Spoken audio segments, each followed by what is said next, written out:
Class 12 के सभी बच्चों का बहुत बहुत स्वागत है। मैं केमिस्ट्री टीचर अकबर आलम अपने यूट्यूब चैनल पर सभी बच्चों का बहुत बहुत स्वागत करता हूँ। प्रीवियस वीडियो में बेटा हमने ओजोन के बारे में बात की थी। विभिन्न प्रकार के ओजोनाइजर्स के बारे में हमने पढ़ लिया था।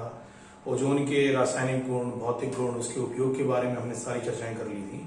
आज का हमारा टॉपिक सल्फर से स्टार्ट होता है, तो आइए हम स्टार्ट करते हैं, अपनी वीडियो देखने का काम करते हैं। आइए देखते हैं। देखिए, जो प्रमुख रूप से पाया जाने वाला हमारा सल्फर है ना बेटा, देखिए जो हमारा प्रमुख रूप से पाया जाने वाला सल्फर है, याद रखिएगा कि जो हमारा पाया जाने वाला प्रमुख रूप से सल्फर है ना, सल्फर,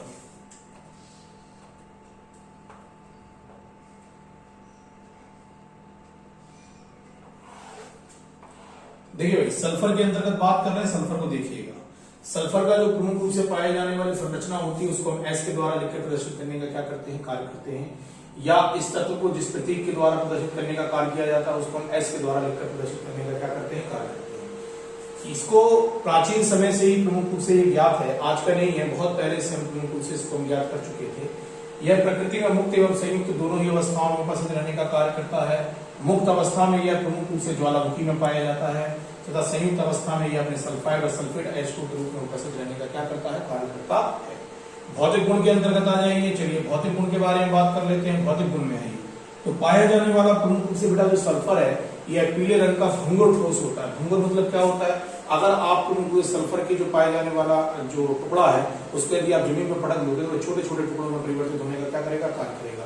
इसके इसी गुण को प्रमुख रूप से भंगुरता गुण के नाम से क्या करते हैं, जानते हैं। याद रखना सल्फर जो होता है पीले रंग का होता है, भंगुर ठोस एवं क्रिस्टलीय पदार्थ होता है। यह जल में प्रमुख रूप से कैसा होता है, अवले होता है। और कार्बन डाइसल्फाइड के अंतर्गत या तारपीन के तिल के अंतर्गत यह विलय रहने का क्या करता है, कार्य करता है। यह ऊष्मा का प्रमुख रूप से दुर्बल चालक एवं विद्युत का प्रमुख रूप से कैसा होता है, कुचालक होता है। मतलब कुछ मात्रा में इसमें ऊष्मा का प्रवाह हो जाता है लेकिन इसमें विद्युत के प्रवाह का कार्य प्रमुख रूप से नहीं किया जाता है। सल्फर के पाए जाने वाले अपरूपों के बारे में बात करें तो सल्फर जो है उसके विभिन्न प्रकार के अपरूप जो होते हैं वह प्रमुख रूप से उपस्थित रहने का क्या करते हैं, कार्य करते हैं। तो देखिए सबसे पहला सल्फर आता है रोम्बिक या पीला रोम्बिक या alpha sulphur. Top most important, सबसे ज्यादा पूछा जाने वाला 2 नंबर की परिभाषा में आता है। रोम्बिक या पीला रोम्बिक या अल्फा सल्फर को स्पष्ट करने का कार्य करिए। तो याद रखना यह सबसे अधिक स्थायी सल्फर का अपरूप है जिसका रंग प्रमुख रूप से चमकदार गहरा पीला होता है। इसका गलनांक प्रमुख रूप से 114.5 डिग्री सेंटीग्रेड होता है। यह प्रमुख रूप से जल में अवले परंतु कार्बन डाइसल्फाइड के अंतर्गत ये शीघ्रता से घुलने का कार्य करता है। इसकी संरचना जो होती है वह क्रिस्टलीय होती है। इसकी संरचना जो होती है अष्टफलकीय होती है। अष्टफलकीय मतलब इसमें प्रमुख रूप से इसको एस स्केल के द्वारा लिखकर प्रदर्शित करने का क्या करते हैं, कार्य करते हैं। इसका घनत्व जो होता है 2.06 होता है। इसका निर्माण कार्बन डाइसल्फाइड के विलयन में या कार्बन डाइसल्फाइड के विलयन को जब आप गर्म करते हैं तो प्रमुख रूप से गर्म करने के पश्चात प्राप्त होने वाला जो सल्फर होता है उसको हम रोम्बिक सल्फर के नाम से क्या करते हैं, जानते हैं। याद रखना रोम्बिक सल्फर के बारे में बात कर रहा है, ये सबसे अधिक स्थायी सल्फर है जिसका रंग चमकदार गहरा पीला होता है। गलनांक 114.5 डिग्री सेंटीग्रेड होता है। यह जल में अवले परंतु कार्बन डाइसल्फाइड के अंतर्गत यह विलय होता है। इसकी संरचना जो होती है वो क्रिस्टलीय होती है और इसकी संरचना अष्टफलकीय होती है। इसका घनत्व 2.06 होता है। इसका निर्माण कार्बन डाइसल्फाइड जो है ना, कार्बन डाइसल्फाइड के विलयन को यदि आप प्रमुख रूप से गर्म करने का कार्य करते हो तो पीले रंग का प्रमुख रूप से पाया जाने वाला हमें रोम्बिक सल्फर जो होता है क्या होता है, प्राप्त होता है। पाए जाने वाले सल्फर के इसके अंतर्गत उपस्थित जो सल्फर के आबंध के बीच की दूरी होती है वह प्रमुख रूप से कितनी होती है, 2.046 एंगस्ट्रॉम होती है। और इनमें पाया जाने वाला प्रमुख रूप से जो कोण होता है वो 107 डिग्री के निर्माण का क्या करता है, कार्य करता है। अल्फा या रोम्बिक सल्फर के बाद दूसरी हेडिंग आती है मोनोक्लिनिक या प्रिज्मेटिक या बीटा सल्फर के नाम से इसको हम क्या करते हैं, जानते हैं। तो अल्फा सल्फर को जब आप एक प्याली के अंतर्गत प्रमुख रूप से पिघलाने का क्या करोगे, कार्य करोगे तो पाए जाने वाले उसको ठंडा करने पर उसको तब तक हम ठंडा करते हैं जब तक कि उसके ऊपर एक परत के निर्माण का कार्य नहीं हो जाता। परत का जब निर्माण हो जाता है तो उसमें प्रमुख रूप से छोटे छोटे 2 छेद कर देते हैं और पाए जाने वाली प्रमुख रूप से जो हमारा प्याली है उसको हम क्या कर देते हैं, उल्टा कर देते हैं जिसके कारण पाए जाने वाला जो द्रव है वह प्रमुख रूप से नीचे की ओर गिरने का क्या करता है, कार्य करता है। अब जो प्राप्त होने वाली प्रमुख रूप से पपड़ी है इसको प्रमुख रूप से हटाने पर सुई के आकार के छोटे छोटे क्रिस्टल जो होते हैं क्या होते हैं, प्राप्त होते हैं। इस प्रकार प्राप्त होने वाले सल्फर का जो घनत्व होता है वह 1.96 होता है तथा इसका गलनांक 120 डिग्री सेंटीग्रेड होता है। यह कार्बन डाइसल्फाइड में विलय होता है और यह प्रमुख रूप से 95.6 डिग्री सेंटीग्रेड ताप पर स्थायी रहने का क्या करता है, कार्य करता है। 94.6 डिग्री सेंटीग्रेड से कम ताप पर यह प्रमुख रूप से रोमिक सल्फर के अंतर्गत परिवर्तित होने का कार्य करेगा। अगर 95.6 डिग्री सेंटीग्रेड से नीचे टेम्परेचर गया ना, 94.6 डिग्री सेंटीग्रेड तक आया, तो यह प्रमुख रूप से स्वतः अपने आप प्रमुख रूप से क्या होगा, रोमिक सल्फर के अंतर्गत परिवर्तित होने का क्या करेगा, कार्य करेगा। तो याद रखना, रोमिक सल्फर को आपने 95.6 डिग्री सेंटीग्रेड तक अगर स्थिर रख लिया तो हमें मोनोक्लिनिक सल्फर की क्या हो जाएगी, प्राप्ति। सिंपल सी प्रोसीजर है। आपको अल्फा सल्फर या रोमिक सल्फर को लेने का काम करना है, उसको प्रमुख रूप से प्याली के अंतर्गत क्या करना है, पिघलाने का कार्य करना है। उसको आप प्रमुख रूप से पिघला लेंगे, तब पिघलाने के बाद उसको जब आप धीमे धीमे ठंडा करेंगे, तो ठंडा आप जब तक करने का कार्य करेंगे जब तक कि इसमें प्रमुख रूप से परत के निर्माण का कार्य ना हो जाए। जैसे ही प्रमुख रूप से पाई जाने वाली परत का निर्माण हो जाए तो आप प्रमुख रूप से पाई जाने वाली उसकी सतह पे छेद कर दीजिए, प्याली को आप उल्टा कर दीजिए, जिसमें इससे पाए जाने वाले जो सल्फर का लिक्विड है वो नीचे की तरफ गिर जाए। परत को आप हटाइए सुई के द्वारा, आप देखेंगे सुई के दाने के बराबर प्रमुख रूप से छोटे छोटे कण होते हैं उपस्थित रहने का कार्य करते हैं। इस प्रकार से प्राप्त होने वाला जो सल्फर होता है इसको प्रिज्मेटिक सल्फर के नाम से क्या करते हैं, जानते हैं।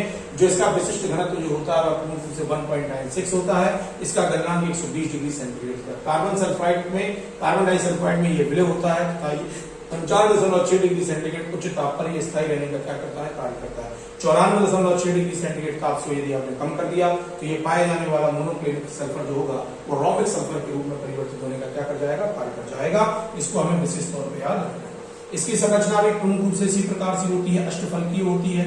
अष्टफलकीय मतलब इसके अंतर्गत भी सल्फर प्रमुख रूप से एसिड के द्वारा इसको मिलकर प्रदर्शित करते हैं। ये इसकी प्रमुख रूप से मोनोक्लिनिक सल्फर की जो प्रमुख रूप से पाई जाने वाली संरचना होती है वह इस प्रकार से रहने का क्या करते हैं, कार्य करते हैं। ये भी अष्टफलकीय संरचना के अंतर्गत आने का क्या करेगा, कार्य करेगा। चलिए अब हम कुछ और टॉपिक्स के बारे में देखने का काम करते हैं, कुछ और टॉपिक्स देख लेते हैं इसी के आगे के सल्फर के ही प्रकार में। देखिएगा अगले टॉपिक में आइए आप।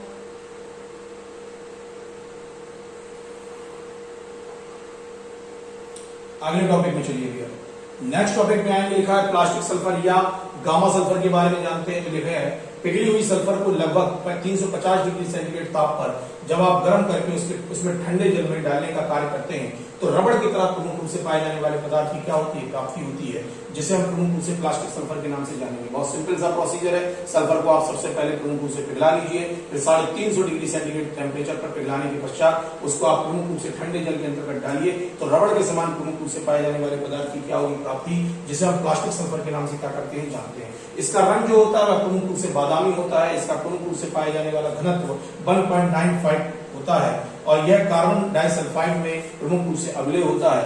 इसमें सल्फर के परमाणु जो होते हैं जिगजैग श्रृंखला के अंतर्गत उपस्थित रहने का कार्य करते हैं। इसको लंबे समय तक यदि आप रखते हैं तो यह धीरे धीरे कठोर हो जाता है और प्रमुख रूप से अल्फा सल्फर के अंतर्गत परिवर्तित होने का क्या करता है, कार्य करता है। याद रखना प्लास्टिक सल्फर या गामा सल्फर आपको बनाना है, सिंपल सा प्रोसीजर है। पिघली हुई सल्फर को लगभग 350 डिग्री सेंटीग्रेड टेम्परेचर पर आप गर्म करिए, उसको फिर प्रमुख रूप से पाए जाने वाले ठंडे जल के अंतर्गत क्या कर दीजिए, डाल दीजिए। तो पाए जाने वाले मृदु रबड़ की तरह प्रमुख रूप से पदार्थ की क्या होगी, प्राप्ति होगी। प्राप्त होने वाले इसी प्रकार के सल्फर को हम प्लास्टिक सल्फर के नाम से क्या करते हैं, जानते हैं। इसका रंग प्रमुख रूप से कैसा होता है, बादामी होता है। इसका घनत्व जो होता है 1.95 होता है। यह कार्बन डाइसल्फाइड में प्रमुख रूप से अवलेय होता है। इसमें सल्फर के परमाणु जो होते हैं जिगजैग श्रृंखला के अंतर्गत उपस्थित रहने का कार्य करते हैं। इसको लंबे समय तक यदि आप रखने का कार्य करोगे तो ये धीरे धीरे कठोर हो जाएगा और अल्फा सल्फर के अंतर्गत परिवर्तित होने का कार्य करेगा। इसकी संरचना जो होती है, प्लास्टिक सल्फर की संरचना इस प्रकार से होती है जिसमें सल्फर के जो कण होते हैं वो जिगजैग मोशन के अंतर्गत उपस्थित रहने का क्या करते हैं, कार्य करते हैं। ये प्रमुख रूप से पाया जाने वाला सल्फर जो होता है इसको प्लास्टिक सल्फर के नाम से क्या करेंगे, जानेंगे। चलिए प्लास्टिक सल्फर के बाद नेक्स्ट सल्फर में आते हैं कोलाइडी सल्फर या कोलाइडी सल्फर या पाए जाने वाले डेल्टा सल्फर के बारे में हम बात करेंगे। कोलाइडी सल्फर के अंतर्गत आपने लिखा, देखिए H2S को, हाइड्रोजन सल्फाइड को आपने लिया, हाइड्रोजन सल्फाइड को HNO3 या KMnO4 में या किसी अन्य प्रबल ऑक्सीकारक के विलयन में जब आप प्रवाहित करने का कार्य करते हैं, हाइड्रोजन सल्फाइड को आप HNO3 या KMnO4 या अन्य प्रबल ऑक्सीकारक के विलयन में यदि प्रवाहित करने का कार्य करते हैं, इसमें प्रवाहित कर लो तो भी आपको कोलाइडी सल्फर मिल जाएगा। या sodium thiosulphate, sodium thiosulphate Na2H2O3, sodium thiosulphate के तनु HCl में से अगर आप प्रमुख रूप से इसकी अभिक्रिया कराते हो, सोडियम थायोसल्फेट लिया, तनु HCl लेने का कार्य किया और इसकी अभिक्रिया प्रमुख रूप से अगर आपने कराई तो सल्फर की अभिक्रिया अगर आपने कराने का कार्य किया तो तो इस अभिक्रिया के फलस्वरूप भी सोडियम थायोसल्फेट, सल्फर नहीं, सोडियम थायोसल्फेट लिया और पाए जाने वाले तनु एचसीएल को लिया।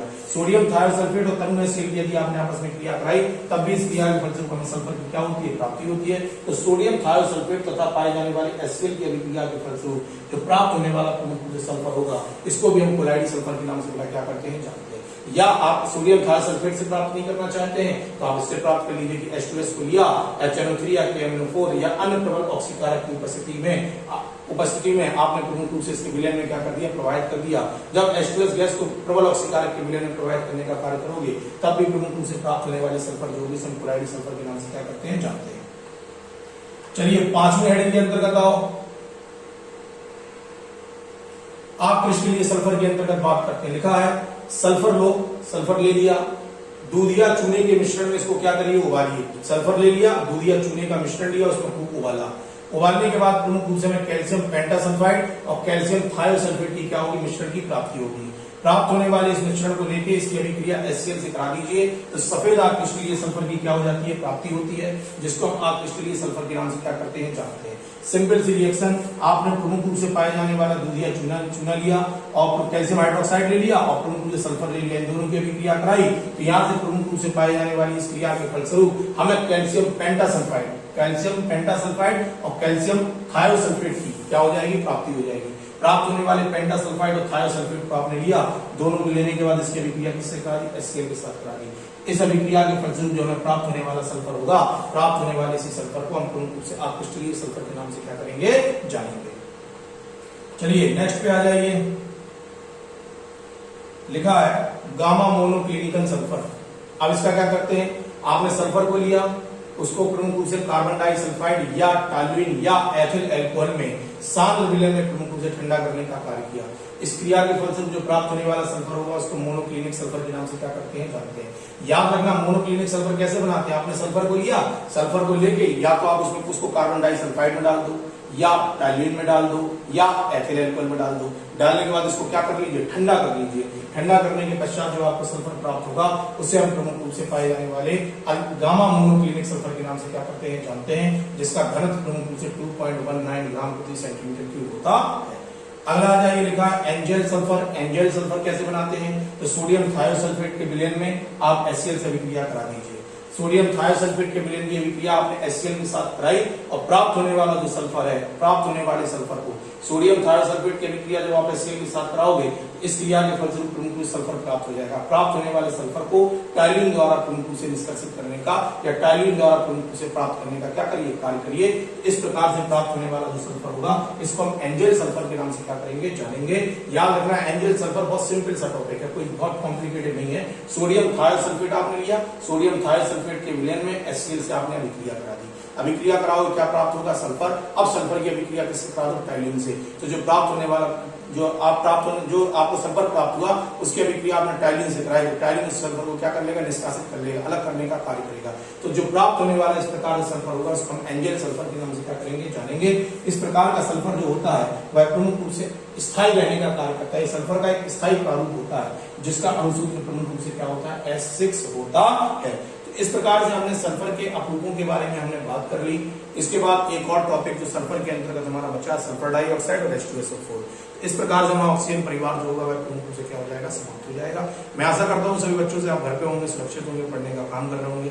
और बेटा अगर नहीं पढ़ रहे हैं तो प्लीज पढ़ाई स्टार्ट कर दीजिए। केमिस्ट्री है, बार बार रिपीटेशन हमें करना है। कोर्स बड़े अच्छे से लेवल से चल रहा है। मैं सभी बच्चों से आशा करता हूँ कि आप पढ़ते रहिए, नोट्स बनाते रहिए और याद करते रहिए। इसी आशा के साथ मैं पुनः आपके सामने उपस्थित हूँ। तब तक के लिए धन्यवाद, आभार आपका।